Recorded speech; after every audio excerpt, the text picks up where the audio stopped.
Every day, from the moment we wake up to the moment we fall asleep, we are surrounded by invisible forces pushing us to consume.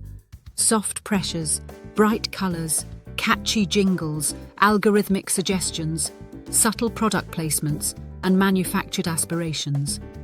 Before we even open our eyes, our phones light up with notifications designed to pull us into an ecosystem of ads. It's almost impossible to escape.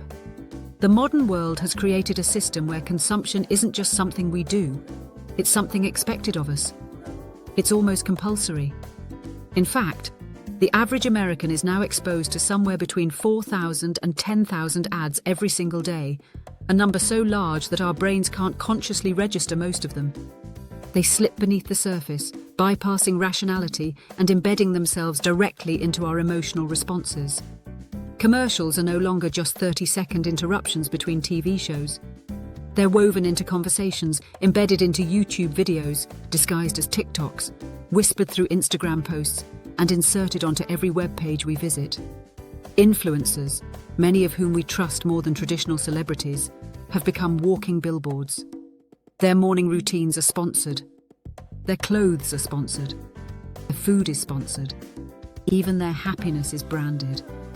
And we watch, subconsciously absorbing the message that a certain look, a certain lifestyle, a certain feeling is just one purchase away. This is the subtle genius of the modern advertising machine. It doesn't just promote products, it manufactures identities. Take the perfume commercial that shows a glamorous person walking through a city at night. Mysterious, elegant, desired by everyone around them. None of this has anything to do with the smell inside the bottle. The message isn't, "This scent smells pleasant." The message is, "You too can become desirable." It taps into our deepest insecurities, the need to be liked, admired, adored.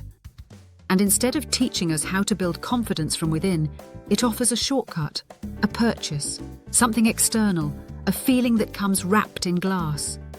Cars, too, are perfect examples of emotional marketing. A car commercial rarely shows the reality of daily commute traffic.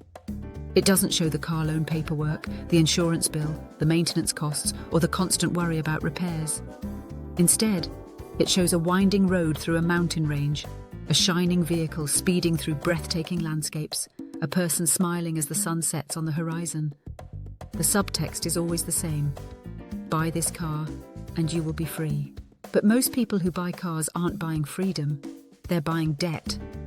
They are buying a financial commitment that lasts longer than the feeling the commercial promised. This leads us into the illusion of ownership, a concept society is obsessed with. We are told from childhood that to be successful is to own things. Your home, your car, your property, your devices, your life itself. But when you look closely, you start to see the cracks. In truth, almost nothing we have is actually owned. Everything is a lease. The clothes in your closet will fade, tear, or quickly go out of fashion. The technology in your pocket will be obsolete in a few years. You don't own your digital music or movies. You have licenses that can disappear the moment a company decides to revoke them. Even the pictures you store in the cloud are not entirely yours. They live on servers owned by companies who profit from your data.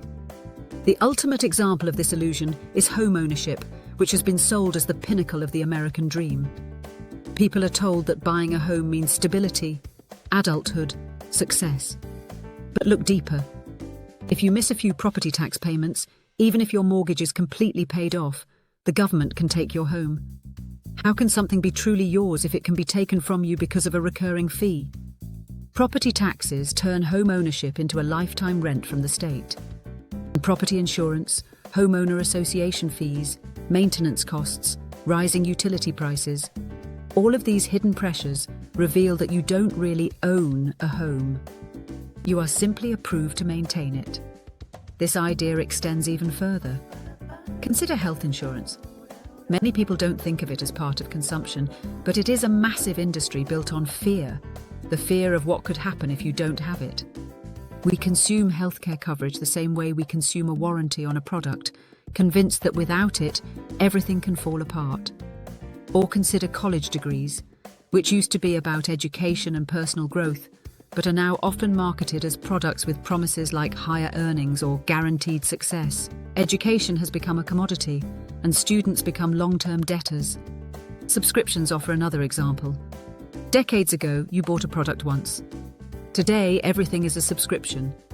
Music, movies, TV shows, software, gym memberships, meal kits, razors, toothbrushes, vitamins. Subscription models ensure you never stop paying. Companies figured out that the best consumer is the one who forgets they're consuming. So many people are paying monthly for things they don't even use.